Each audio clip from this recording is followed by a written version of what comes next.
Thank you.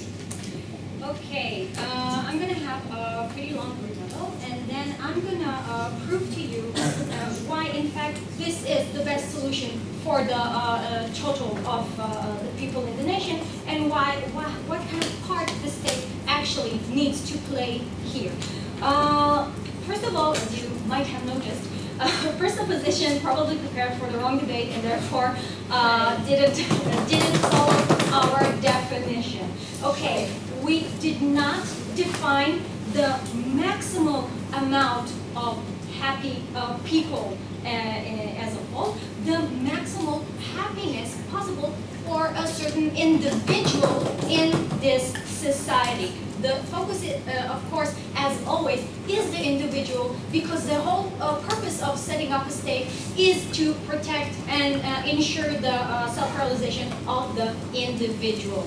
Also, as you might have noticed, we did spoke about minimal taxation. Of course, we will have cops. Of course, we will have some kind of criminal law. We're talking about libertarianism, not anarchy. Now, we were asked what is the threshold for some kind of protection for the individual in the society. What we are saying is the threshold for that we find for happiness is economical freedom, the possibility the possibility to pursue it and realize that. We strongly believe that the market balances itself once we give it this freedom. We only want skills, we don't care about other things. Now, okay, we heard that it was claimed that we are only maximizing the happiness for the strong parts of the society.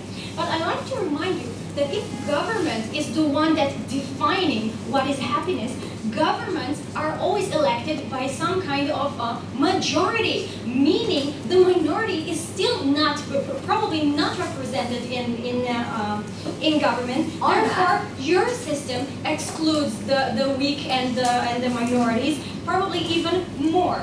Now,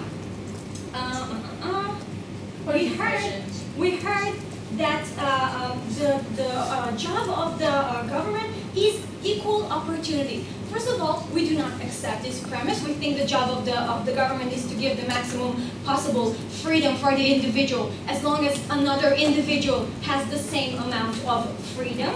But we did not hear why I may have a right to get some kind of welfare, extra amount of money. We don't accept that this right. We do need to establish that this right exists. And why this right is more important than, for example, if I have to pay taxes to fund some kind of lifestyle that offends me. Also, we heard, well, the poor people in the libertarian, it's going to be trouble for me this one, that in the libertarian state, poor people are unhappy. This is an assertion. Is a poor people, is a poor person in the United States is more miserable, say, than a poor person in a socialistic state, when you do not even have the possibility to dream of changing your state? We do not accept that. No. Let's go into my point. Why do we think this is the best situation? No. Why we think this is the best situation, this the libertarian state, more happiness for the individual. Okay, we do accept that there are homeless people in the libertarian state. We accept that there are some hungry people in the libertarian state. We know that there are such people also under other systems. However, we all know that people from all over the world are in fact flocking for the U.S., for the states where they have a possibility to pursue some kind of dream of self-realization, right? The principle that we are adhering to is the pursuit of happiness. Why? What is happiness? Happiness is the freedom to dream and to realize your dream with the minimum restrictions and interference. The freedom to realize your ownership on the things that you produce, and the freedom to keep what you earn. And also the freedom and is the spiritual satisfaction of having a sense of responsibility on my life, that I'm not being treated like a child from other grown-ups who may have been selected by the majority in my state. Okay, where do you see that the interference? Okay, I'll take you now. How much ownership and opportunity do you think there is to a person who never learned to read and write? Okay, first of all, we don't believe that in a country such as this, there will be no people who learn how to read and write. This is a pretty extreme script. We have no reason to think that this is going to happen. On the contrary, when you have a free market, it's much more, due to competition, it's much more probable to think that you will have low-cost opportunities, schools, and so forth.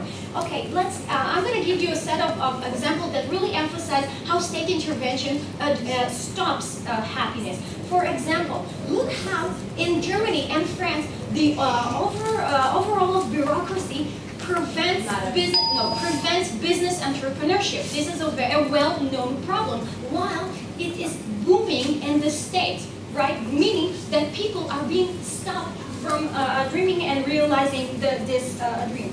Now, note, for example, how in Israel, that if you have a state educational system, you have people indoctrinated, and therefore you have less on the great social scope, you have less diversity of opinions, and this is less freedom of thought for the individual in this society.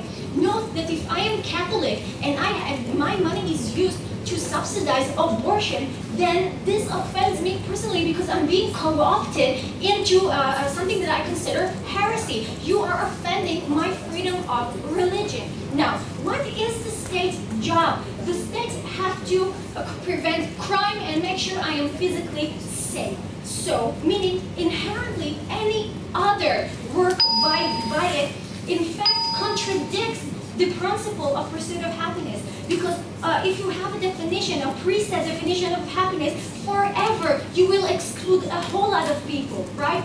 So, what I have showed you, that state's limitation fails the ability of the individual to pursue happiness and to set up what is happiness for this person. This is a bad state. We do not want it. Please propose.